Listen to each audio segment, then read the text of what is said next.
Did you know that Sonic Cage Dome's collaboration with Gilles Bone is now live on Kickstarter? That is right, we have designed 9 beautiful enamel pins based on a variety of hedgehogs and other friendly critters, and the more you pledge, the more of that set we can unlock. And I have a sneaking suspicion there might be a 10th pin that I think a few people might quite enjoy. Not only that, we have t-shirts, sweatshirts, and these amazingly cool beanies that we're doing in collaboration with Sonic on UK's Kickstarter. So do check it out and pledge what you can. Thank you. Welcome to the Convention Creators Podcast, hosted by PB and Jay, your go-to show for all things conventions, fan art, and creative business.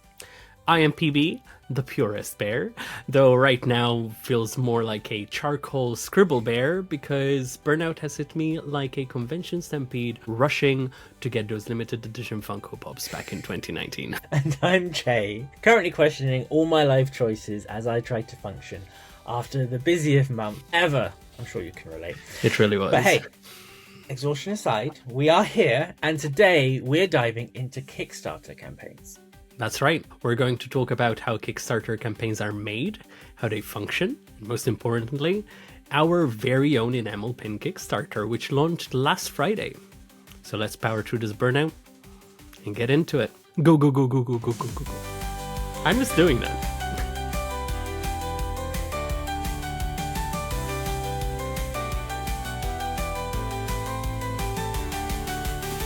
Yes, welcome back. It is episode 6. 6 episodes. We're 6 episodes in. Yay! Thank you for tuning in. If you're brand new to the podcast, you are so welcome into the space.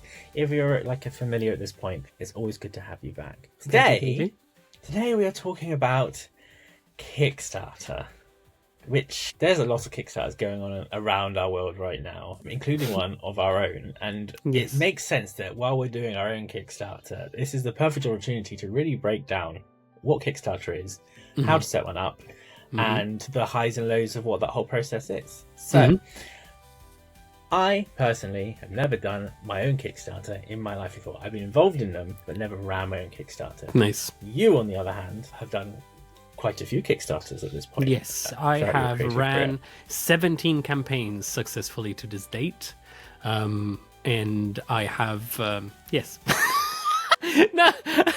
How do I end the sentence? With the full stop. I have ran 17 campaigns to date. Full stop. Very good. Wow, 17, that's crazy. No. While what is crazy though is that I ran my first Kickstarter campaign in 2018. So when you consider the amount of years that have passed and doing 17 campaigns, also keeping in mind that last year and in 2023, I only ran one campaign a year, where before I was doing like 3. So it's been a lot of work. It's a lot of campaigns over a reasonably short amount of time, Yes. Which is why I think you are definitely a good person to speak to and help build up my knowledge as well. I guess a really good starting point, because if we don't ask this, then we ain't going to be getting anywhere, is I'm sure lots of people who are listening are familiar with Kickstarter, but I also imagine there's people who listen or have just tuned into this who, like, I've heard of Kickstarter, but I've never actually looked at it. I don't actually know what it is. People talk about it. What is Kickstarter and how does it function? So Kickstarter is a crowdfunding campaign where you present an idea. The idea can be a product, it can be an event, it can be a concept, it can be a comic book, whatever you want it to be, as long as you need money for it in order to make it happen. And you can present a selection of tier rewards for people who support it financially. People gather, they support the project or campaign, whatever you are putting forward, and they will not be paying for what they are supporting unless the specific goals in mind are met. So let's say we are trying to fund a Kickstarter campaign for enamel pins like we do, and we need £500. 20 people came forward, and we are at £490. We don't have that £10 left to fund it, so no one pays. All the money goes back to the people who pledged, and the project is not successful. This is a good thing or a bad thing, but it is a crowdfunding platform like many others who has the backer in mind over the product itself. I was going to say, so for people who are maybe on the more consumer side of things when they're using Kickstarter, what's a good way to help them understand about how Kickstarter differs from like pre-ordering something like from an online store? So if you pre-order it, let's say it's an enamel pin, right? Because that is where we're going with this today. If I put an enamel pin on my pre-order shop, Jay would come to my online store, you'd click and buy it. That money has gone into my bank and it's already there. Whether I get the money to fund that pre-order or not, you have already paid. With Kickstarter, the money goes into an account that Kickstarter takes care of. They take all the payments and they transfer it to us, and take the money from your account, really, only if the campaign is successful. So if we get enough to make the product a reality, then you are charged. If we don't collect enough money, then you're not charged. I literally don't know how to simplify that any further. Yeah. People do not pay for the thing right away because the thing doesn't exist yet, basically. And we need to get a crowd to fund it, hence crowdfunding. And if it's successful, then people are charged for the thing and the item goes into production. If it's not successful, no one is charged and you go about your own merry day without the enamel pin that you wanted. I guess the other thing, very true. I think the other thing I always take away when I, as a backer of Kickstarter projects, is I generally always try to go in the mind of, I'm not purchasing a product specifically as such, I am backing a project. And that's why you're not buying this, that, the other. They are listed as rewards, almost as a way of thanking you for backing the project. So yes. That's one of the key differences to me is it's more about supporting an idea, supporting a concept, and helping that come to fruition. And I think sometimes when people go on that, they will pledge something and be like, "Well, I pledged it last week. Where is it?" It's like that. No, you haven't. No. This is the very first stage of a very long process. Yes. The good thing about Kickstarters is that if you're pre-ordering a pin from me for my shop, for example, you are potentially aiming to buy that specific pin, right? Only because I want to raise money for pins doesn't mean that offering pins as rewards is the only way I'm gathering money. I could offer t-shirts on my website and the money that is being taken from that pledge, even though I'm giving you a t-shirt, will go towards making pins. So you can choose what rewards to give someone, as long as you give them something. Yeah. So from your point of view as someone who makes these sort of things, what do you think are the key advantages of the crowdfunding in terms of like risk and marketing? I would say that it's a two-edged sword in many ways. There's some people who swear by Kickstarter because it has a name. And there is a certain level of security when you work with Kickstarter, especially for people on the Kickstarter platform.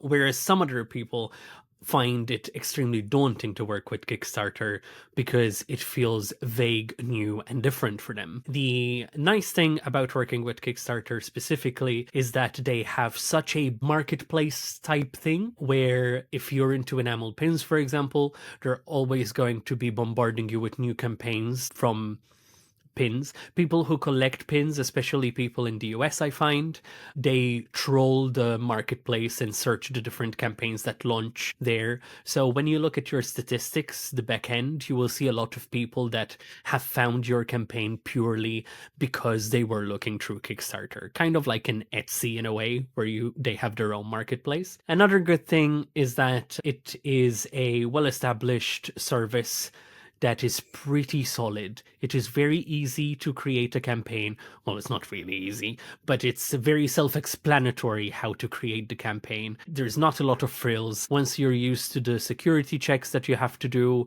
about your identity and all that hullabaloo, then it will be pretty straightforward once you get used to it. It's just time consuming because you're building a project that a lot of money is going to be involved, so you need to give it its dedicated time. Do you think those reasons you mentioned then are quite a lot of the reasons then why independent artists and small businesses probably choose to go the crowdfunding route over pre-ordering? Or do you think there's any other reasons that lead? Because I noticed a lot of small artists and stuff will usually lean towards crowdfunding. The thing is that people who do pre-orders on their website generally are people who have a massive following, who know that they're going to put out a social media post or send out a newsletter, and they have literally hundreds of thousands of people who across all their socials are going to see this, go to their website, and they're at least going to get 100 people to fund an item that they want, right? Me, on the other hand, I'm a little boy, little man, and I don't have that luxury. When I put something on pre-order, I probably get like 4 or 5 people max on my website to make the pre-order and help me fund an item, and therefore I need the help of a platform like Kickstarter where there's a lot more visibility from a wider audience. Makes sense to me. And I think it's interesting how people who are supporting the project don't always necessarily get that. And I think I've noticed myself a lot of misconceptions, and I was wondering, like, if there's any misconceptions in particular that stand out to you. I always wondered, do you ever get this concept from people that they think, oh wow, look at all this money you've made, you're fine, you're sorted? Oh, definitely. I would say that especially when, for example, when I did my beanie hat Kickstarter, each beanie hat cost over £1,000 to make, right? To make a new design, I needed £1,000. When I laid it out across the platform, I asked for £1,500. Why? Because Kickstarter puts the shipping costs and shipping fees that it's going to take away from you, right? Because obviously, if you cannot really consider shipping as part of the money I raised towards the product when I'm spending it on shipping, right? But it still puts it up there as money you've collected. So your amount that you've raised looks high, but in effect, you need to take away 10% of what Kickstarter is going to take out of it. You need to, if you're going to use services like BackerKit, they take another 5%. Shipping needs to be on top of it. And people think that that number is big, so therefore, oh, why haven't you already unlocked 3 hats then? Like, because you don't understand how things work. Basically. Or if you set a goal, for example, for 1 pin and you place it down at £500, for example, right? People assume that that £500 will allow them to choose all the pins, even though you write it very clearly how stretch goals work and things of that nature, you know. And then once the campaign is over, where's my pin? No, you haven't paid me yet. So I couldn't have produced the pin because I didn't have the money. That's why we're making this campaign. So now it needs to go in production. It's going to take a couple of months. Do you think people also have a confusion around how money in these sort of things works? Like, do you ever have people thinking, oh, well, because this campaign's running right now, I don't have the funds at hand, so I won't pledge because I don't have money. Do you think that's the thing that people don't understand? They definitely feel like as soon as they're locked, as soon as they put an amount down, that is going to be taken there and then, when in reality it gets taken at the very end of the campaign. In fact, Kickstarter tries to charge your credit card for a duration of 2 weeks after a campaign is over, because it understands that you might not necessarily have the money on the first day, and it keeps trying for a whole 2 weeks. There have been instances where people just pledged for a campaign and then gave an empty credit card, and you sadly don't get any money at all, even though you're depending on it. But yeah, it's a risk of the crowdfunding game, I suppose. And I guess the only other misconception I'm curious about is, and again comes back to money, is this notion of, because this is one thing I genuinely not sure about, is your project's backed, it's a success, it's met its goal. Mm-hmm. What's the average time span between? Is it that 2 weeks of, like, between being project and fees being processed and you getting the money to actually get the thing going? So it generally takes 14 working days, which translates into 2 weeks, somewhere between 2 weeks and 2.5 weeks, depending on when the campaign has ended. Generally, there is a grace period, I would say, where you're chasing people who genuinely wanted to back, but even in those 2 weeks, they forgot to have money in their card, or they couldn't there and then, so on and so forth. And for example, I have had campaigns where I had maybe like 200 people backing it, and then a good 30 or 40 of them not paying, which significantly cuts down your funds, and you cannot necessarily make what you promised your audience because now you're not being paid for 40 of those people. So you have to kind of reach out and be like, is there anything that is going on with this? Should we still count on your pledge? Should we, cancel it? So on and so forth.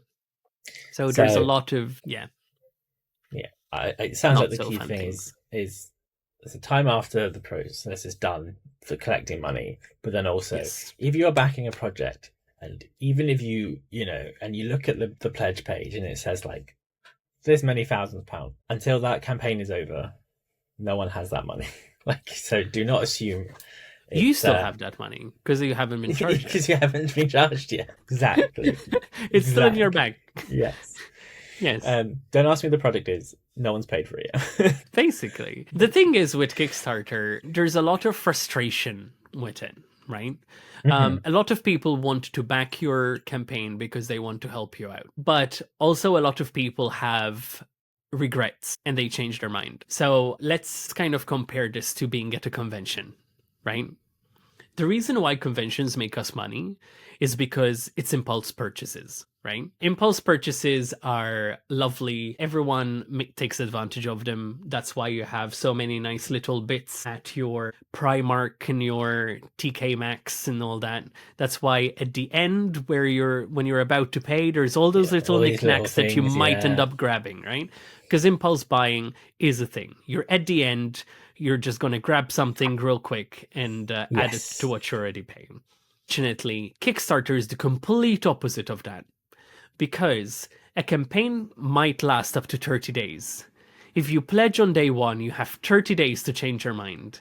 And chances are, unless you're really engaged with what you're trying to buy, you can change your mind and be like, never mind, I don't want these pins. I want to spend it on a bottle of tequila.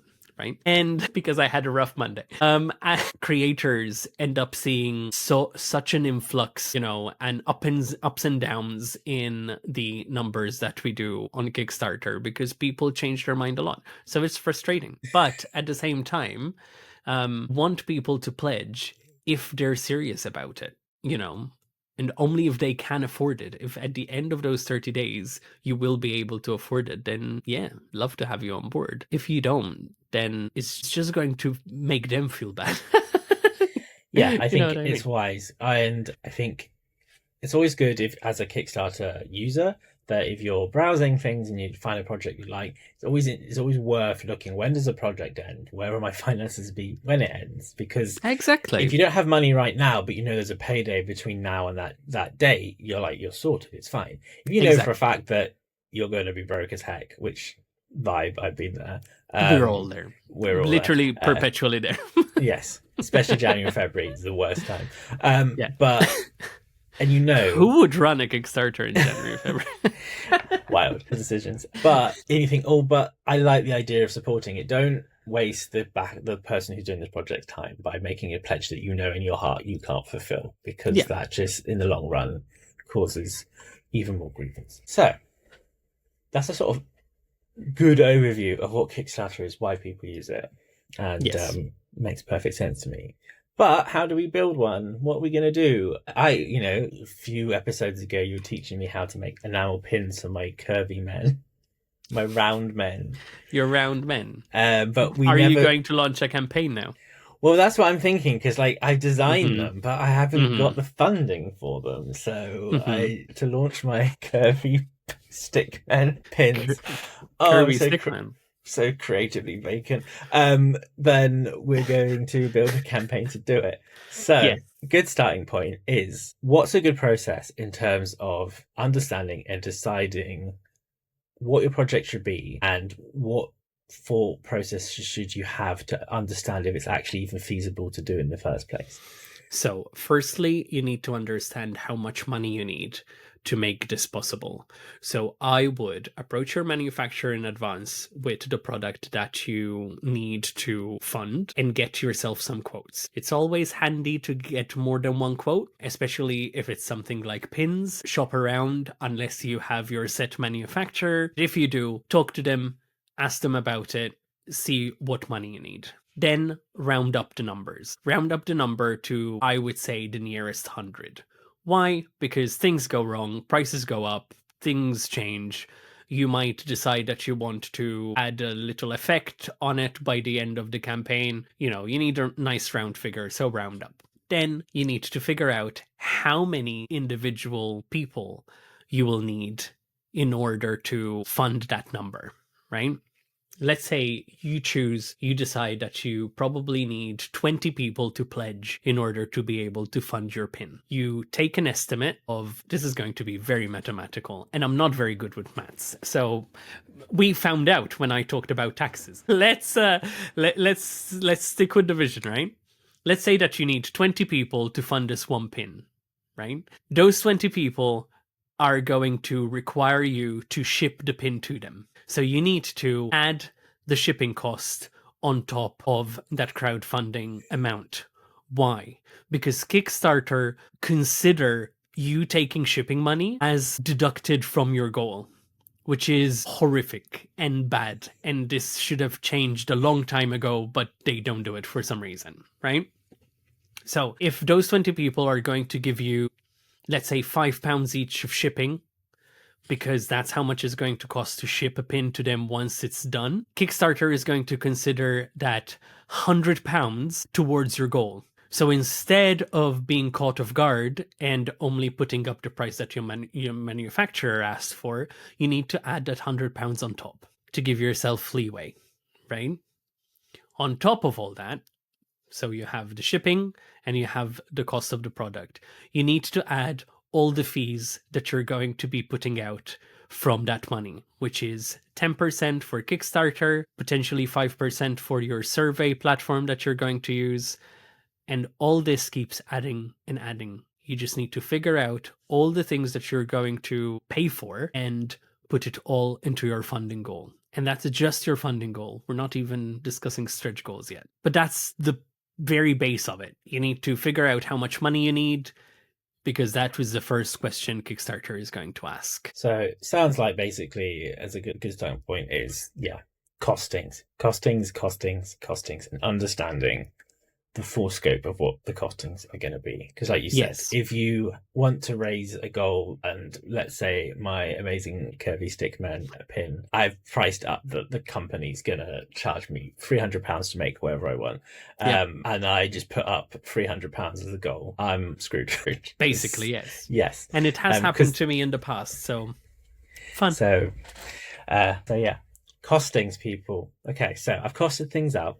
I've worked out what I need. I've added my fees, everything. I'm now on Kickstarter. Yes. I'm guessing that having a campaign page that just goes, hi, I'm making pins and a figure, is probably not the right way to go about building a campaign page. I feel like there's probably a lot more work that goes into building that together so people actually understand what it is you're doing and how it's going to, what they can do and how it all works.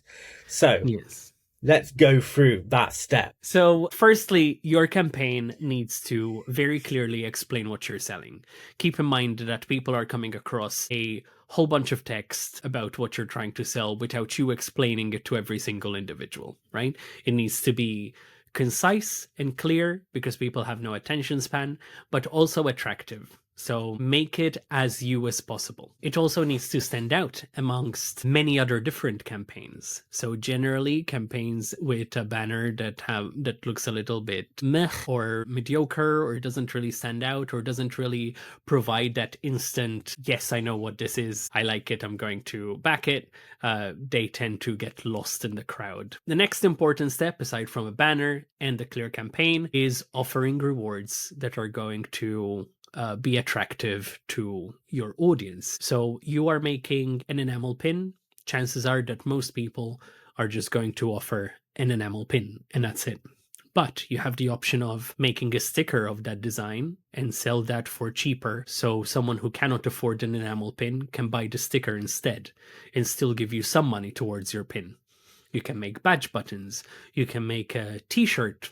So it is a little bit more profit towards your goal rather than just selling a pin or two. You can come up with all sorts of different ideas. The best way, generally, in my opinion, is to look through Kickstarter, see who has a campaign similar to what you have been trying to do, learn from it, and produce something similar. Don't copy someone else's work, but you can still gauge an idea of what has been done, because more or less every type of campaign out there has been done already.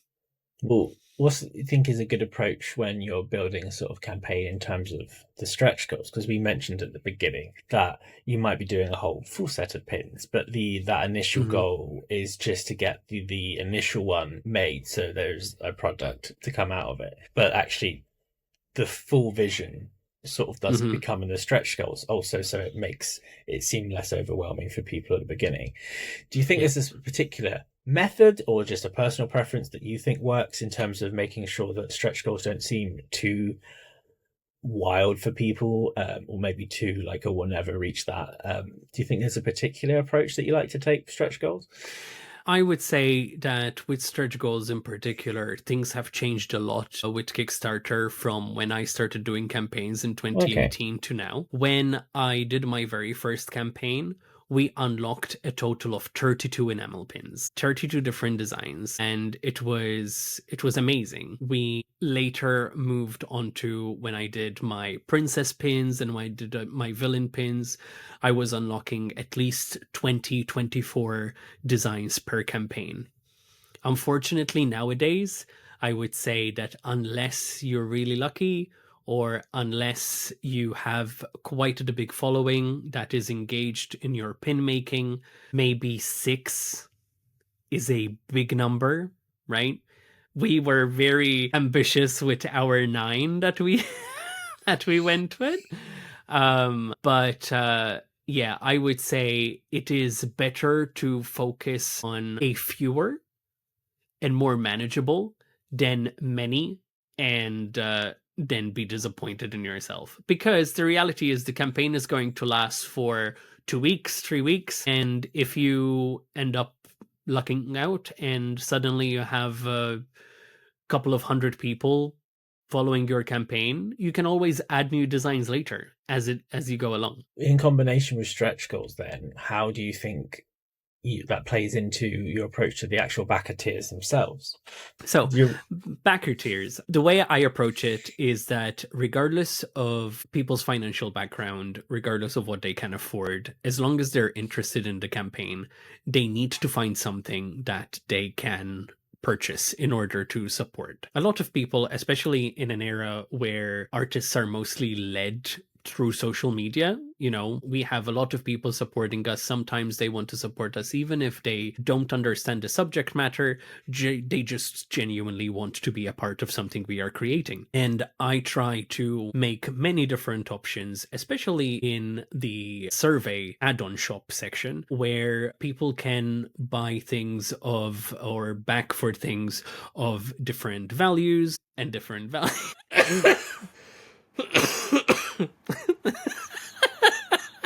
Error 404. Where am I going? Where am I going with this? Different cost and different value, right? I don't even know what tone of voice I was using before for continuation. TLDR, you need to kind of mix it up and make sure that everyone can afford to support your campaign. Not just the diehard fan of whatever subject matter you're tackling that is going to splurge a couple of £100 onto a campaign, right? And if you're hoping for that, then be ready to market the campaign as much as possible before you launch it, while you launch it, all the things. Yes. See, this is a good point, because even once you've built your campaign page, and my campaign page for my round Stickman enamel pins looks amazing right now. I am ready to launch it, but I will have the problem that I could launch it, but that's great. No one's going to know it's out there unless they do make any effort to tell anyone. So it sounds like from what you said that actually there is quite a huge importance to actually the marketing you do before the thing even goes out. Yeah, definitely. So the thing with Kickstarter that is a little bit tricky, you finish the campaign, you write it up, and then you send it for them to process, to verify the product, to verify what you're trying to sell, so on and so forth. There's a lot of security checks along the way. Sometimes it works, sometimes it doesn't, because sometimes you click on verify and within a second it's already verified, and sometimes it takes 6 to 7 days. No one knows what is really going on there. We'll just say that just for everyone's benefit and leave it at that. However, after, there's a button that says prepare to launch, right? And most people who see it the first time, they just click on it because they're prepared to launch. They're not necessarily like ready to launch, but it's prepared to launch. And I remember a couple of years ago, shout out to this wonderful person, Scummy Bunny, absolutely fucking riot of a person, hilarious. We're on Discord, right? And I am helping with my knowledge and expertise, obviously, how to fine-tune this campaign that is ready for launch, right? And absentmindedly, we are looking at her shirt screen, and she's like, oh, look, ready to launch button, and clicks it. And I'm mid-sentence saying something. I turn to the screen and I'm like, wait, no, it is live. And she's like mid still writing this campaign, and suddenly it's live. And there has been absolutely no social media post about the launch happening.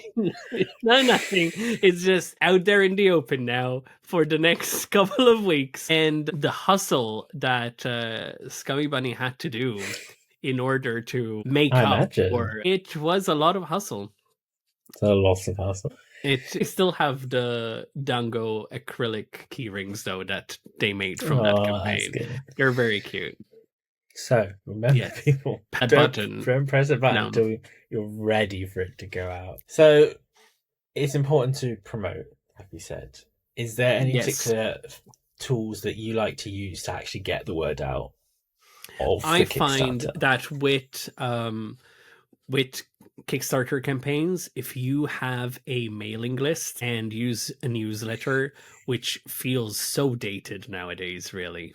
Who uses newsletters anymore? But it does help because it gets people to click on that notify me button. It gets people to check out the campaign when it actually launches. Right. So we got our mailing list. We promoted this stuff out. And I guess I'm going to assume that yes, you promoted it, you put the Kickstarter out, that's great. But then you can't just wash your hands of it and say, I'll just watch and see how it goes. I'm guessing the work is very much beginning. Yes, because like I said earlier, towards the start of the episode, this is a long-term game. People will get bored if you're not engaged with them. They will feel detached from the campaign if you don't give them updates. You need to make the people who are supporting your campaign feel involved in the production of it. So unless you're giving out weekly updates or something like that, they will just feel that they're not involved, and if they're not involved, why be there? So it is important, especially with bigger campaigns. I would recommend every few days put feeler posts out there on what direction they think the campaign should go, or if it's a fandom-based campaign or topical campaign, even if you do engagement posts where you ask your audience a question to have a conversation going, the more people feel like they're a part of something, a community, even a small community of building something together, the more interest there is going to be. And you can turn someone that just came across your campaign and pledged for it into a long-time follower just by showing interest. Yeah, it really shows the importance of just keeping engagement and keeping that marketing and just continually pushing with it. So we've prepped for that. We've got a plan of how we're going to promote it, and we are now ready. We are now ready to press the button. Press the button. I can't even begin. Well, actually, I can now. But until recently, I could not even begin to imagine the stress of the first 24 hours of a Kickstarter. But for those of you out there listening who maybe have been thinking about crowdfunding, what's a good tip or what's some advice that people should be actually probably should be aware of in terms of the pressure of that initial launch day? So, in reality, the reason why there is pressure for launch day is because that is where all the people who, throughout your marketing stage, have clicked the notify me bell, they are going to get an email in their inbox letting them know that you have launched the campaign. And that is when the rush of people is going to see that initial backer tiers that you decided to put down. They're going to see the story that you've written down. They're going to see all the graphics of the things that you're promising. They're going to immerse themselves in your project.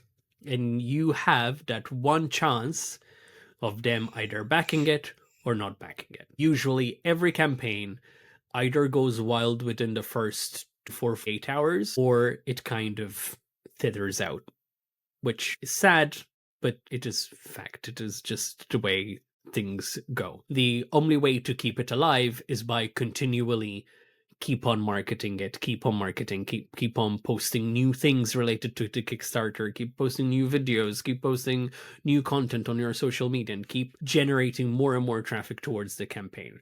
The first 24 hours, first 4 to 48 hours, in my opinion, are the crucial ones. It gives you a gauge of where your campaign is going to be. If you manage to unlock a few set of pins, then you know that if you get a trickle of backers within the next couple of weeks, you're probably going to unlock a couple more. If you don't manage to unlock any pins within the first 24 hours, 48 hours, chances are you're going to really struggle to get any stretch goals, but there's still a chance that you will unlock your first goal if you work hard enough. This is obviously, none of what I'm saying is meant to discourage you. I'm just explaining from my perspective, in my experience, how things went.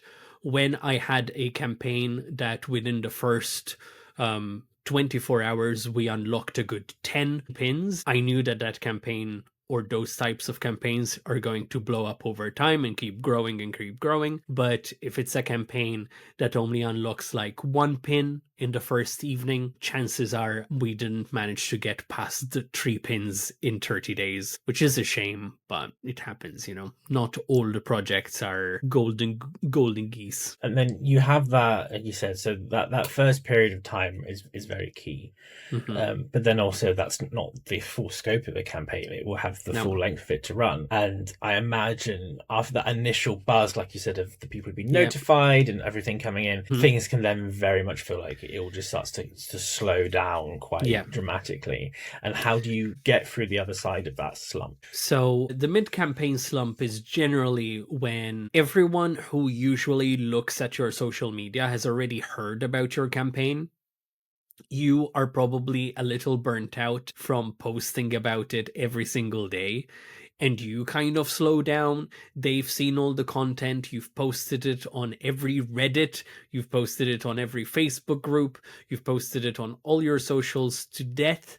And everyone's kind of sick of it. Even you're sick of your own campaign. And you kind of slow down posting for a little while. And the less you post in new avenues, the likelihood is that those numbers will kind of growing. The way I usually tackle this is to always find new ways to make new content out of what you are posting, whether you're making different kind of mock-ups, whether if you've already ordered a sample of what you have, take new photos of it, make funny videos about it. Find ways how to use the resources that you have and the graphics that you made as many times over as you can in different avenues as possible to try and keep getting the word out there till the bitter end. Don't give up on it, even if it's not performing very well, because one pledge could make the difference, you know. Very wise It words, can. yeah. And if it's not one, then, you know, just keep at it. The beauty of it is that towards the end of the campaign, things pick up because, once again, all those notification things that I said for the first 24 hours, Kickstarter is going to send another set of emails to everyone, letting them know that the campaign is about to end. And it gives everyone an idea of where you landed, how many stretch goals you've unlocked, where you're at in the campaign, and then they can really suss out if they want to support you or not. So the final push, the last 24 hours generally are just as crucial as the first 24 hours. What I will say is make sure that you keep all of your campaign updates on a positive note. Never write down anything negative and be like, oh, we didn't make the money, so this is shit. I'm not doing any of this, because the people in those last 24 hours are going to be looking at the campaign updates. They're going to be looking at everything to see if they want to put money into this or not. And if you don't have a positive outlook towards your work, you're not attracting people. You're not attracting sales. You're not attracting investors, which is essentially what you're doing in Kickstarter. That is what crowdfunding is. So keep chin up, keep positive, even if it doesn't go very well. It is a business after all. Best of luck. May the best drag queen win. Now go on, baby birds. Make your Kickstarters. Invite us to all of them. Yes, do. Always share with our socials. We'd love to see what creative projects are going on out there with our audience.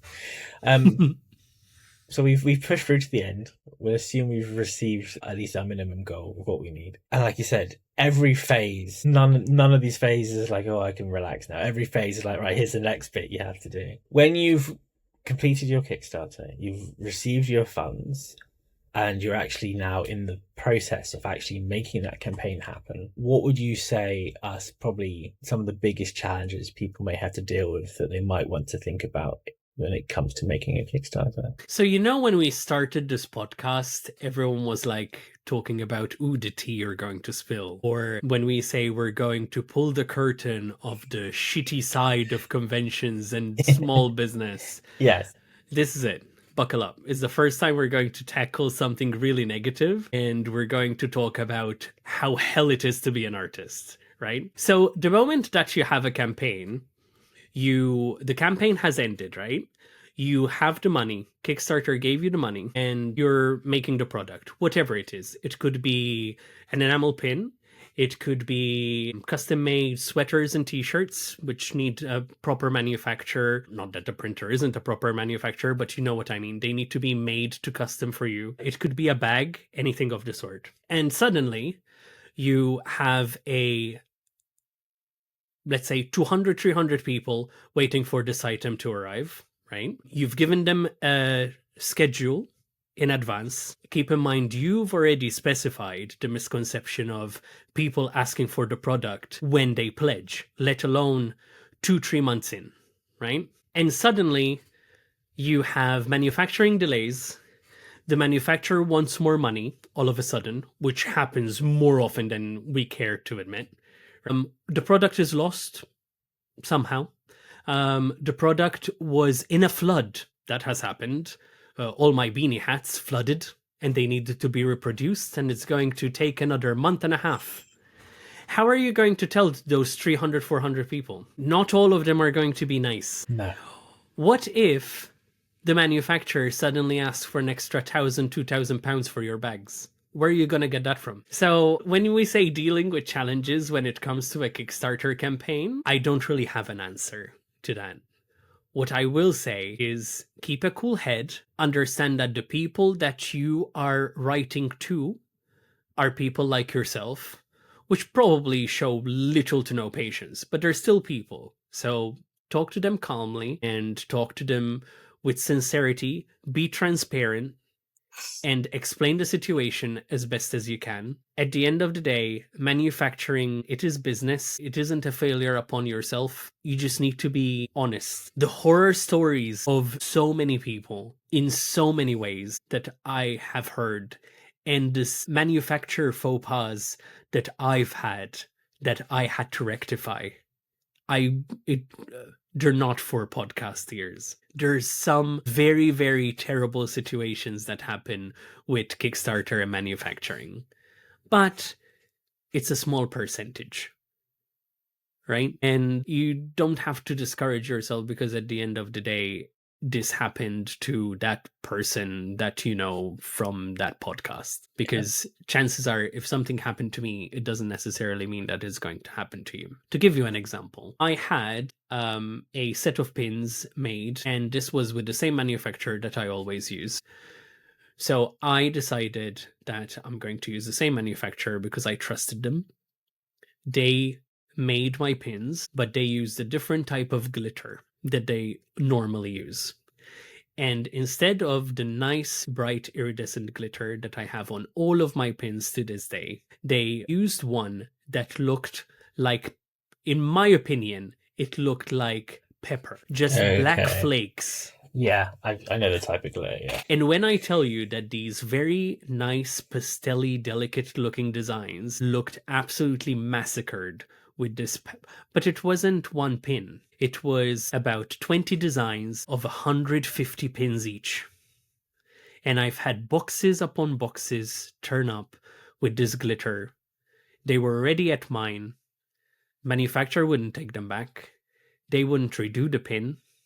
What do I do now? What do you tell the audience? This is not what you backed because it looks completely out of what the rest of the collection that you already have. Yeah.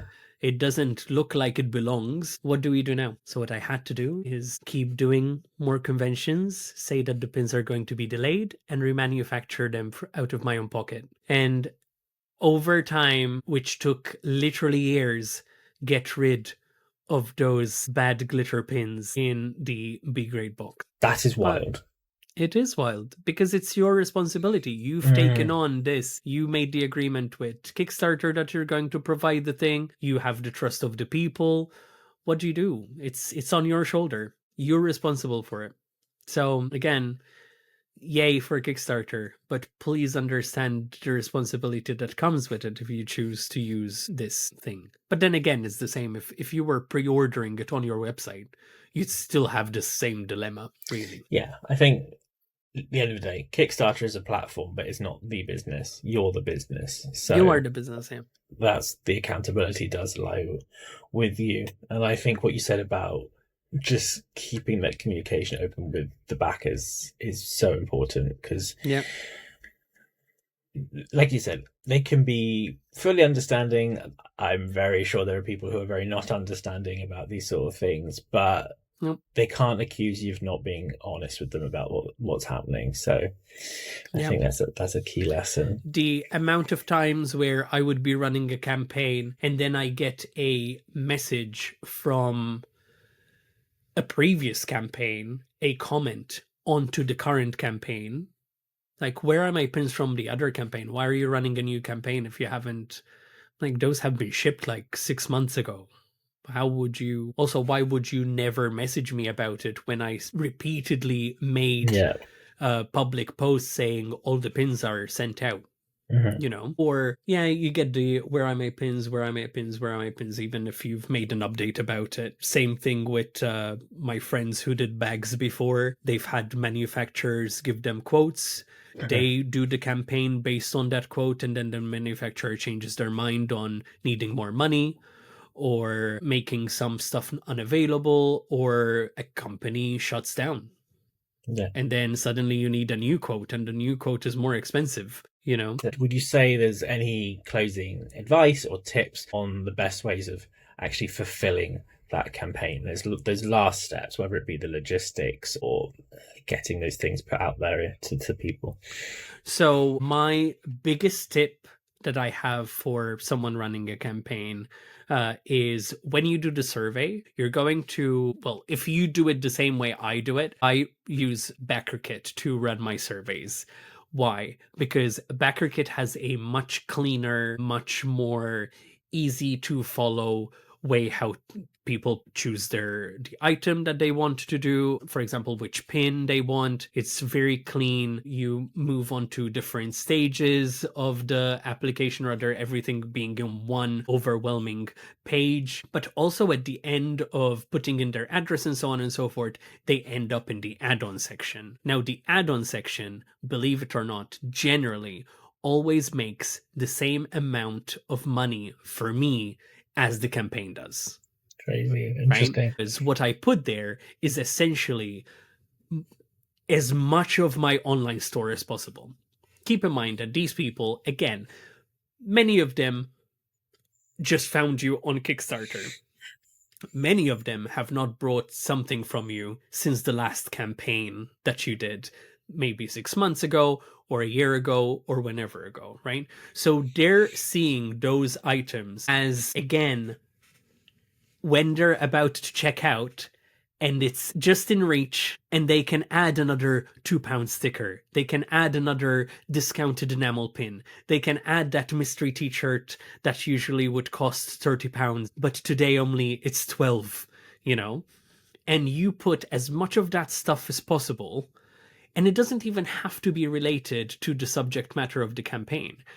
Because I have an interest in, let's say, teal bears, it doesn't mean that I'm only going to buy stuff that's related to teal bears. I might be interested in blue hedgehogs, and I might also be interested in red masks. So you throw everything that you can in that add-on shop at a good deal and see how much money you can make out of that. And it's also a good way to get rid of stock, really. So my suggestion is make sure that you have a very solid add-on shop at the end of your campaign, because impulse purchase is always going to be the most important thing for any small business seller. It just is. That's why we make money at cons. I keep saying it. But once all that's done, make sure that everything in your back end is organized in terms of all the questions are clear when you're doing the survey. So when you get all that information at the end,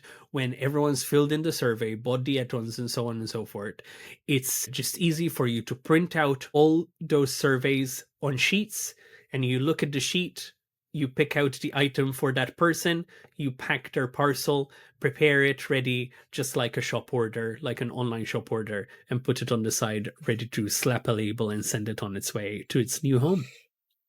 Awesome. So, sounds like we've managed to successfully plan, fund, build the campaign, and get out all of my Curvy Stickman pins. We did it. So good. I would love for you to design a Curvy Stickman. I would. Can you imagine? Let's not. You should. You should. Do you think I should? should. One You day. should. That will be day. the evolution of this arc of the podcast. Is Yes. we start through my how-to guides. Actually, one day it becomes a reality. Yeah, I like that. Some awful, horrific, cursed pins coming. I just want to see what a Curvy Stickman looks like. We'll find out. We'll find out. We will find out. Wow. While I plan how I'm going to do that, having never actually thought about it practically before, I reckon we should take a quick break before we come back and talk about the experiences we're currently having with our own Kickstarter. Let's do that. Oh god. SOS! Where's the flares? Did you know that Sonic Cage Dome's collaboration with Gilles Bone is now live on Kickstarter? That's right, we have designed 9 beautiful enamel pins based on a variety of head drops and other friendly critters. And the more you pledge, the more of that set we can unlock. And I have a sneaking suspicion there might be a 10th pin that I think a few people might quite enjoy. Not only that, we have t-shirts, sweatshirts, and these amazingly cool beanies that we're doing in collaboration with SonicCon UK's Kickstarter. So do check it out and pledge what you can. And we're now back. We are back. I have not made my pins yet, but don't worry. One day. I'm still thinking about it. Kickstarter, we won't gone through the whole process, and I hope those listening have taken away a lot of useful information about how to build a Kickstarter. And curiously, as if almost by coincidence, we chose this topic at the same time we are currently running our own Kickstarter for an enamel pin set. Can you imagine? What a coinkydink. What madness. Madness. Yes. We are currently doing a Kickstarter, which we actually we did discuss in the previous episode. At the end of our MegaCon episode, it had just launched at the time of that episode release, featuring a variety of our favourite hedgehog and his friends. I love them.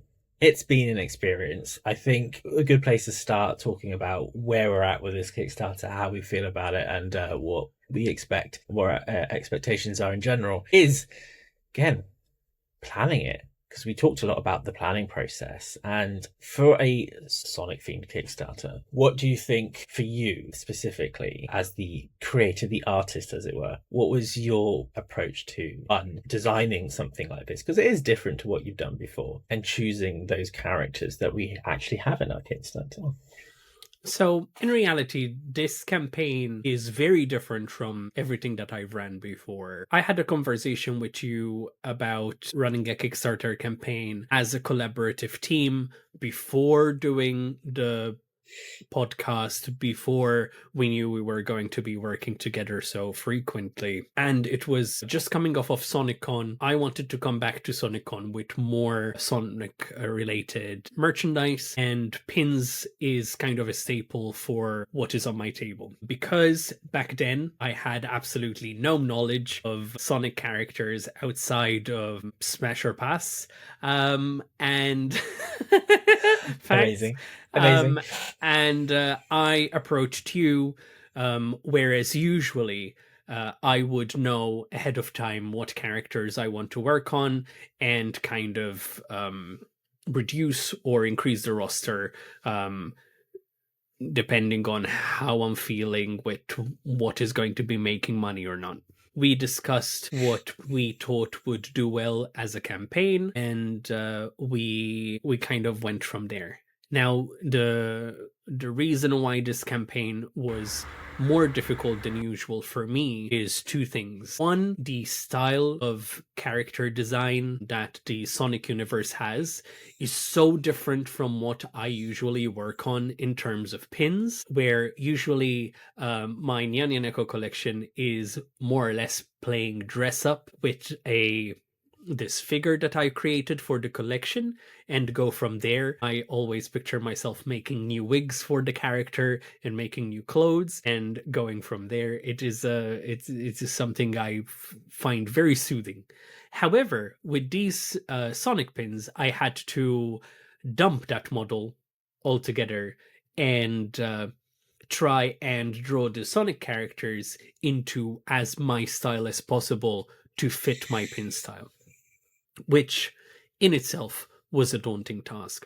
What is a more daunting task is that when we started at the beginning of the year discussing when, actually it wasn't even the beginning of the year, it was like November time, when we're going to launch this, we originally said we will probably launch sometime around March-ish time. And then January started, and we talked about doing a podcast, and within 5 days we had a podcast, because legends. Yeah. But then I had a lovely conversation with our dear friend illustrator Jake. Jake approached me about making Sonic beanie hats in collaboration with the SonicCon UK Kickstarter campaign, which is also running right now. And the conversation with Jake was, well, if you ran your campaign alongside our campaign, then we could cross promote and we could essentially fund two beanies, one on our campaign and one on yours. And all of a sudden, the work that was going to go into 3 months on a tight schedule now needed to be in 3 weeks on a crazy schedule. Yes. And it got to a point where I was literally sleeping for about 4 hours, waking up, drawing, sleeping for 4 hours, drawing, record podcast, edit podcast. Well, you're doing the editing, but you get what I mean. I get drawing, fall asleep, wake up, go to a convention, come back, drawing.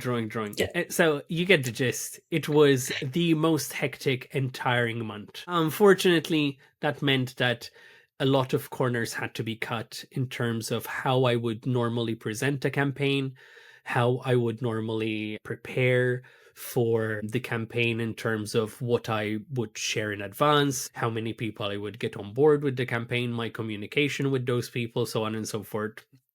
So the lesson learned from this campaign is that running on someone else's timeline is a big no-no. And I think after 17 campaigns, I should have known that. But I tried anyway, trying to appease the universe, and the universe just backhand slapped me.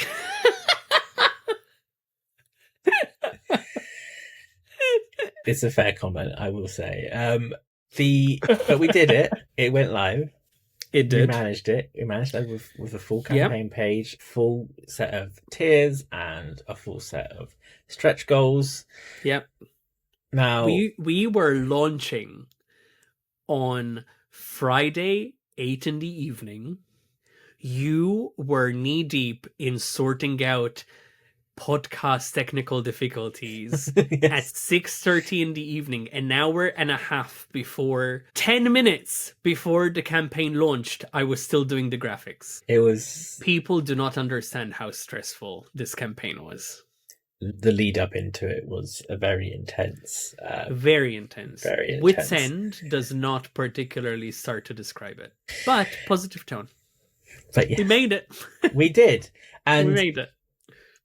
I think there's credit to be given the fact that against all the odds that actually something went live and it is all there. It's a complete campaign. For those of you who haven't checked it out, the initial goal set was £500. Each stretch goal to unlock an extra pin is an additional £500. So for every £500, there's another pin from the set being unlocked. Again, this is something more of your area than mine. Is that a new sort of approach in terms of pricing? Was £500 something you had set in mind just for this one in particular? I have been doing the same sort of thing for a long time. Realistically, not every pin costs the same to make. Some pins that are going to be bigger. In our case, just for you to understand, the silver pin, the werehog pin, the blaze pin, they are going to be a lot more expensive to make, because they have more cutouts, they are bigger, they have more detail on them, so they will be more expensive to produce. But say, for example, the Knuckles pin is going to be a little bit cheaper to make, so it is a good average medium, hoping for the best, really. Because despite our advice in the beginning, we don't have a quote for this project yet. We're going by experience. Hurrah! Because we didn't have time. No. Yeah. We have no time.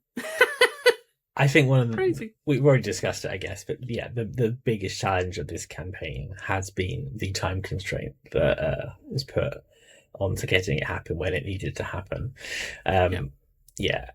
However, do you feel like throughout that process, again, a very condensed process, do you think there's any unexpected surprises or last minute changes that you weren't planning for that sort of caught you by surprise? Quite a few things, because everything was so magnified. Everything felt so intense with it. In the beginning, I was very much flustered with myself. I couldn't get the style down. And then when it clicked, it clicked. Yeah. When it clicked, it felt easy. Yeah. And I was in my zone. I have done maybe 4 or 5 iterations of that werehog pin. Yeah. And I hated every single one. And now I have one that I like. Yeah. So that was the first hurdle. The other was a mistake that I made on my part, because I wanted to make sure that since we don't have a quote, that we're covered on money. Instead of starting the campaign with pin-only tiers, I made the mistake of having each tier include a free sticker, which I've done before, but I didn't also add, which I did this time, the free badge and the free postcard, and made the tier £15. And I think all those people who saw the initial campaign on launch and saw that one pin was £15, they must have gone like, nah, too expensive. Pass. And that first 24 hours that we talked about, that is so important, I think we put it in the bin. That is the best way to describe what we did. because we took that initial email from Kickstarter, sent it out to everyone, made the pins expensive. Most people were like, nah, not today. And now we're like, come support us. Just vibing in the corner. Come hang out with us. Come sit with us. Come sit with us. We have cheaper pins now. But But I did go back. I did revise the tiers. I posted a new update, and we're hoping for the best. Listen, TLDR, we had a lot on our plate in January. We did the best we could. Mistakes were made. We've tried to fix them, and now we're making a podcast about I will say there are two things in this whole process that surprised me, that Yes. as someone who's not been involved in the process in this way before. The first one was on the creative side, and that was how I think there were specific characters that you were looking at designing, and you sort of had an idea in your head initially, or you at least communicated as such, that there are some characters that might be easier and some characters you couldn't really visualize in that style. And it always surprised me how it was always the ones who were perceived to be the biggest challenge, that somehow something would just click, and it would be like, you would just come back like a couple of hours later, be like, here's the sketches, I think I've got it. And I'd be like, I thought this was one was going to be like a major hurdle, and just somehow those ones are the ones that are just something clicked really suddenly. Yeah, that was a big surprise to me, and really interesting. While the ones that I expected to be the easiest were the ones I struggled with the most. Yeah. The other thing I found interesting in this process, and I guess it talks about, again, this idea that you're not pre-ordering a product, you're backing a process, a project, and you're backing it at the very conception stage, basically, for a large part. And it's the fact that you mentioned the changing of tiers, but also we got feedback about one of the designs of the pins in terms of Sonic and him having a neck. You looked at that feedback, looked at it, thought like, okay, I'm going to take that feedback on, and you made some alterations and stuff. And for some reason in my head, once it was published, that was it. That was it. You stuck with what you got. But it made me realize, and was a teaching moment for me, that actually this is an ongoing process, and things can change, and we can listen to what people are saying and take feedback. And it's much more interesting in that sense, because I genuinely had not even considered it. So when you came back and said, and then part of your communication of the updates was, there's been some alterations to this pin design, I found that really interesting, genuinely interesting. I think that, firstly, in all of my campaigns, there is written down in the FAQs, in the risk and challenges section, and in the campaign itself, that from the point we start the campaign until the pin is actually made, changes to the design are possible. Because there are also some times where I've designed something that the manufacturer can't produce. Your detail here is too fine, you need to simplify it. You need to change the tail, move it around, because the cutout just won't work. It has happened before, and the design needed changing. If you don't have that term listed down, someone can go, oh, well, this is not what I wanted to back. Well, it is written down, sir, ma'am. Yeah. It's so, yeah. But also with something like Sonic, where I am actively still learning about the characters, who am I to say, no, this is how I wanted it? It's gonna stay like this. At the end of the day, we're talking about the neck incident, neckgate. Neckgate. None of the other characters ended up having a neck. Sonic was the first one that I designed. I was still trying to figure out the style that I was going with, so on and so forth. And the comment made fair sense, so I went and changed it. In fact, today, I realized something quite interesting, which also will need an update in the next couple of days. I forgot to put Rouge's lips on. She has no lip. She has a mouth, but there's no lipstick. And that was intended to be, she was meant to have the pink lipstick with the shine on the lips and so on. It's not in the file. It's there, it's in the layers, but I never saved the correct file. It's not even on the banner properly. I didn't even notice, so but that's crazy. Crazy. Right. I'm going to ask us both a very vulnerable question now. Yes. And we share the audience. How would you compare our expectations going into this project versus the reality we are now a few days in to this campaign? Because I actually think I have two answers for the expectations. So I think my expectations evolved. I want to know yours first then. So based on the little I knew about how these pin Kickstarters just across the board went, and the notion of, I know like Sonic fans like spending money on Sonic stuff, I had very high expectations. I'll be very honest. And I thought like it would be a breeze to unlock all of them very quickly. I thought I just, in my head, was like, this makes sense. It makes sense. And I know the quality of your work. I know the audience, like it made perfect sense. I think my expectation changed on the day or days leading into the campaign launch. And again, it's learning experience for me, learning about the pressures of that time constraint, having a convention literally going on the weekend before, like all of that stuff combined meant like everything we may have wanted to do, realistically, the reality is the time wasn't there to do it. So I thought like using my sensible head, being like, okay, so because of the realities of the situation, there'll be more, it's going to be a harder graft to go on. So I think that was my two expectations going in. I think I had a more realistic expectation in those final moments before the campaign launched, just because knowing the reality of what our situation was. I wasn't going into it still thinking the day of being like, oh, this is going to be a surefire success, just because everything I've been taught or learning about what we need to do. And I felt like the reality is like the time crunch was crazy. And then we are where we are now. Where are we now? Where we're now is we have just unlocked the second pin. And it's interesting because, again, I don't know I haven't been through the full process of this. So, for example, I don't know what the last section of you mentioned how there's like potential for things to pick up again towards the end.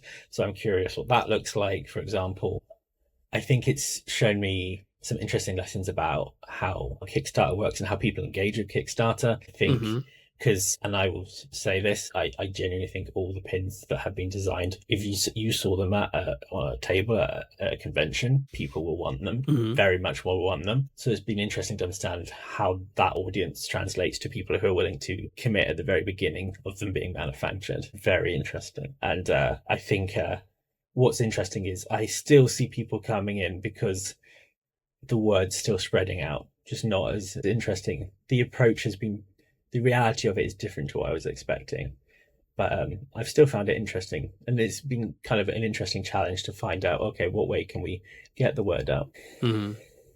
Okay, I will now answer the expectation versus reality thing. So I will admit that a lot of mistakes were made from my perspective. I made a lot of mistakes going into this. I think the biggest mistake for me was the mindset that I've never collaborated with anyone on most fronts, right? When it comes to collab stuff, I am not the person to talk about them because I've always worked alone. Collabing at conventions for the first time was with Rob, which is very recent, even though I've been doing conventions for years. Yeah. And collabing on a Kickstarter with an artist I've never done, with a social media presence, even more so. So I went into this fully thinking, you don't have to pull your weight.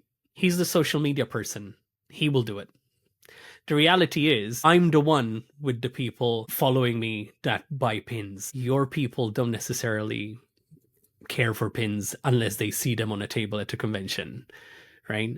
And that was mistake number one. Mistake number two was not understanding as an artist what my limits are and saying yes to a deadline that I couldn't possibly keep, or rather, because let's face it, I still made the campaign, and out of every design that we planned, only one of them didn't make it in the final cut. So technically, I did manage everything because I sacrificed sleep and well-being. But that did mean I did not do the right steps to give the project justice and do the proper lead ups to the campaign, market it properly. I was hard headed and I was overambitious, and I was seeing a very successful January for us, for everyone who I was involved with, and I just said yes without giving it too much thought, and that was a mistake. So in reality, can be here on this mic and say I had the expectation that we would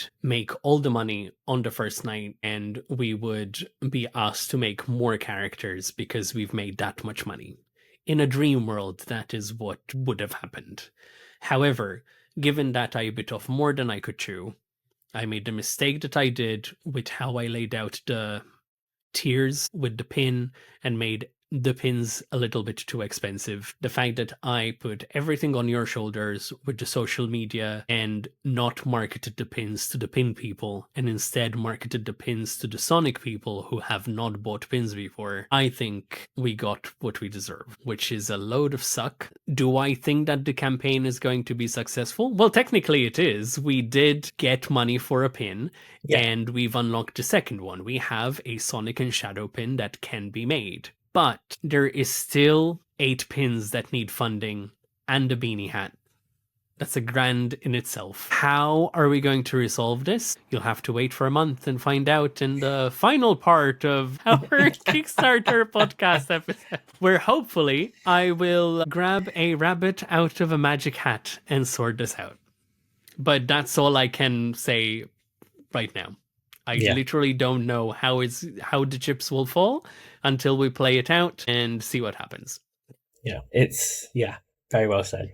I think very well said. It goes without saying that the campaign is still live at time of listening, and I genuinely cannot stress much how much I love these pins. These are such, to me, gorgeous designs. I love them. I think it's such a successful attempt at crossing one world with another in terms of design, and I really love how they've come out, and I would love to see these things, all of them, become a reality. And again, I'm very proud of how they turned out. Yeah, and I think, again, as it being the first sort of Kickstarter I've had a name attached to, like, it does mean something to me. It's important to me, and I want it to do well for everyone involved. And if you would like to back it, there is a link in the description right now. We have mentioned that we have reached the initial funding goal, which was £500 for the first pin, and yes, each following pin is a stretch goal for every additional £500 you raise. So if you're interested, have a look. There are, like I said, we have many tiers. There's tiers for a variety of different things. You can get just the pins now. However, we have great packages that involve stickers and button badges, and again, mentioned the beanie as well. That's one we're doing in collaboration with our delightful and gorgeous friends over at Sonicon. So do have a look at it, do check it out, and who knows, we are at the early days of this campaign. I am fascinated and curious to see how it pans out, and yes, you will be hearing a lot about it from us because I believe in this, and I'm curious to see what happens with it. Right. While you're all browsing our Kickstarter and pledging every penny you have, of course you're going to. Thank you in advance for anyone who clicks the link. Absolutely, yes. And even have a look at it. It means the world to us. And I have ached through all of January working on this. So please, just have a look at it. Have a look at it. Share it. Share with people you know, people who like pins, people who like video game stuff. Just share it. While you are browsing the Kickstarter and deciding how much you want to pledge, we're going to take a quick break and then come back and discuss what our hyper-fixations are.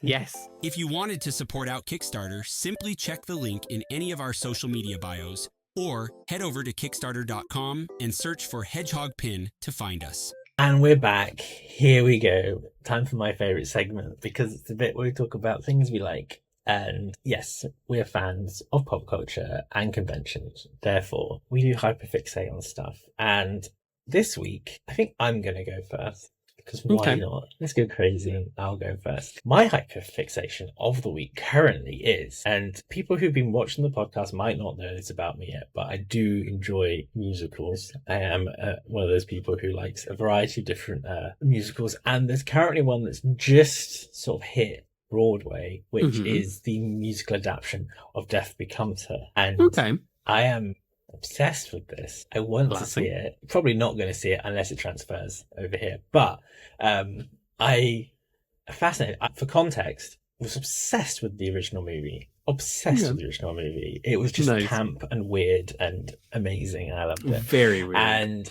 they have completely just reimagined it in this way that's not the characters. They've taken their own interpretations of things, and I think the music's really good because they've done what a lot of comedy musicals failed to do, which is actually make the songs funny. Because a lot of comedy musicals are like, oh, this whole song has one joke and we're going to do that one joke for the whole song. I'm like, great, that's amazing creative work well done.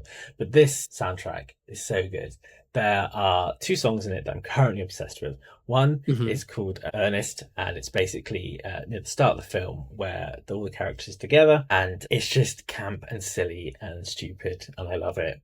The other one, which is actually the finale song, is called Alive Forever, where basically they realize that they're the only 2, Ernest is dead. Spoiler alert for the film from like many, many decades ago now. But Ernest is dead. They're still alive because they have taken the potion that makes them live forever. And they sort of have this whole song where they realize they have to live together forever. And it is camp and stupid, and I love it. And there's a line in it about how like they probably shouldn't hang out together because their friendship was so toxic that it escalated to murder of each other. But it's just a great song, and I love it. And when I get into a musical, I will listen to that soundtrack repeatedly. And then I will go see the show, which is probably not going to happen in this case, which is like sad face. But obsessed. I can't wait to scour a bootleg video of it on YouTube somewhere. Wow. But don't do that. But if you do that, send me a link. That'd be great. So yeah, that's my current hyperfixation. Love it. Amazing. My hyperfixation isn't as glam. It is currently Shangri-La Frontier, which is an anime. Shangri-La Frontier である。 Anime, because there isn't enough 存分に of them. 暴れ But 倒 I'm して really やろう into じゃねえ it. か It's very upbeat, very fun, very funny, very mindful. The art is really good. The effects are really good. Openings and endings very choppy. 困った時は助け合いだよね。 Sonic designs for stickers and stuff, and while I was working I heard the line where they reference gotta go fast or something like that, right? And I'm like, wait, what did he say? And I rewinded and I'm like, hey, they said the thing from the other thing. And it was quite fun, and I might have recorded it and sent it to you like, oh my god, they say the thing. Yeah, that was literally my response. They said the thing. They said the thing. And yeah, it's 99.9% will have a Shangri-La Frontier t-shirt for Anime Con later this year, June-ish time. So if you're a fan, Sanraku t-shirt coming your way. So hyperfixations. Some good ones this week, I think. Some very media-based ones. Very chill. Very chill. Very chill. And you know what? With the month, I think a chill hyperfixation is exactly. I mean, it's definitely hyperfixation of the week because I watched 2 seasons in a week. If that's not a hyperfixation, I don't know what is. I don't know what else is. There you go. But even though we love things, sometimes you have to push things away. Oh god. Not this again. As if we didn't it know happens every time. Every time. Okay. Yeah. Yes, it is time for Choose It or Lose It, where I put PB in a bit of a pickle. And he has the choice of choosing between one item or another item. And he has to pick one. There isn't just a choice. He has to pick one. And the other one gets pushed off the edge of a cliff forever. This cliff is crazy. I'm going to get my emotional support ready for this. I think this cliff is going to get to a point where actually the things won't fall that far because of how high the mountain of stuff is. That you could probably just take a casual stroll down the pile of things to the bottom of the cliff. Thanks. But at the moment, we're not there just yet. So, imagine. You ready to imagine the scenario? The highly I am ready. Scenario. Oh no, Freddie. You're blurry up there. Come back. Baby, come back. So imagine, right? You're at the edge of a cliff, all right? Oh my. All right. All right, Neo. Agent Smith. Very sunny at the top of this cliff. And I haven't cleaned these lenses, so I can't see anything. So you're on the edge of the cliff, right? Yes. And on the left is every manga that's ever existed, right? Every single one that you've read and enjoyed. I know you've got bookshelves full of them. Okay. Yeah. Where is this going? On the other side is every anime that's ever existed. So you got to decide which form of media do you want to keep. And I'm going to say for this one, I think in this scenario, when you push it off the edge of the cliff, it exists for everyone else, but you can't consume it. So you're not banishing it for the world, just for yourself. I did recently teach you that there is no anime without manga, right? That's why it will still exist. So it's a case of like, Okay. That's why. Okay. So I would say, because when I was younger, I used to buy a lot more manga than I do now. Nowadays, I only buy titles that were formative for me, right? If an art style helped a lot, if it was a series that I've recently fallen in love with and that I want to be able to properly read instead of like finding scanlations, whatever they call them, online, I'll buy the thing and actually read it. But it's very rare. Money doesn't allow for it as much. Collecting manga is very expensive. Like, I have mangas where each volume is like £30 per book, and you need like 10 of them. Fuck that. Ain't nobody got money for that. Right? Where anime, I watch a lot of anime. So much. So many anime. In fact, I'm making a little list to be helpful to our audience, which is going to be called PB's Anime Recommendations. And in 2024, I watched 44 titles. So gross. And, even the camera is like, embarrassed. He embarrassed. Yeah, dying. So I would say I would have to push manga off a cliff edge and keep my anime, because anime I can consume while I work, because that is literally the only thing I have for myself. I am able to watch anime while I'm drawing and doing admin work, which keeps me sane because I work every waking hour of the day. And I have anime on the side. Without anime, I'm kind of done. There we have it. That's very well thought out, I think, as well. But yeah, it's a goodie. Off the edge of the cliff it goes. Buy manga. Yeah, it's going to be a lot of manga at the bottom there. Stinking of pepperami. Stinking of pepperami. Right. Thank you for answering. That's choose it or lose it done. Why the glasses? I don't know. I'm doing trying out a bit. Fair enough. I appreciate that. Yeah. Well done, Agent Smith. Maybe it's Agent Smith. That's the reason you're at the edge of the cliff. He's put you at the edge of the cliff. And this slightly effeminate Agent Smith is giving you choices to do it. Right. On that note, I think we've ended this episode now. So I want to thank you all for listening and tuning in. And if you haven't done this already, leave us a review. Please do. Just go on. You're listening on Apple Podcasts, right? What you need to do, just open it up. Just, you see, scroll down. You see some stars. There's 5 of them. Tap the one on the far right. That 5th star. Yes. Press that, right? And then afterwards, they're going to say, do you want to write anything? And you're going to be like, yes, I'm going to tell everyone how much you love this podcast. Thank you for leaving a review. It does help us out more than you know. Also, it motivates us to keep going. And apparently, statistically speaking, most podcasts that start do not make it to episode 6, so we're already winning. We are already winning. If you're listening on Spotify, if you're watching, hello. If you're listening on a platform, do know that if you listen on, for instance, Spotify, on Fire TV Stick, Apple TV, or even on your phone, there is a whole video version you could be watching right now. So do check that out. We're also on YouTube.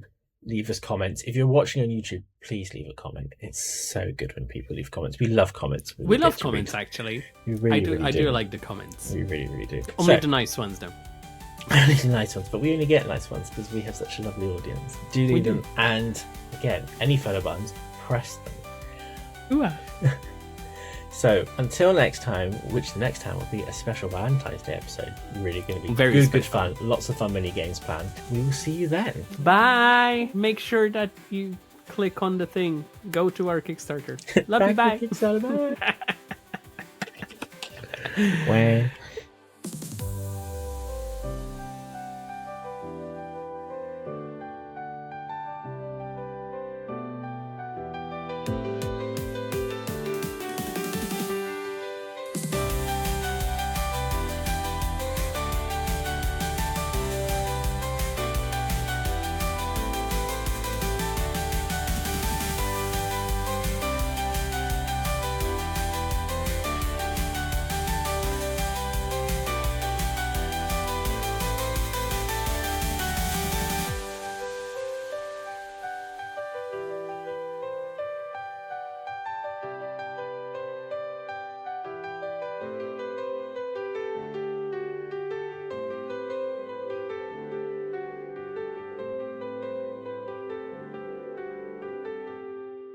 God, that was pulling teeth.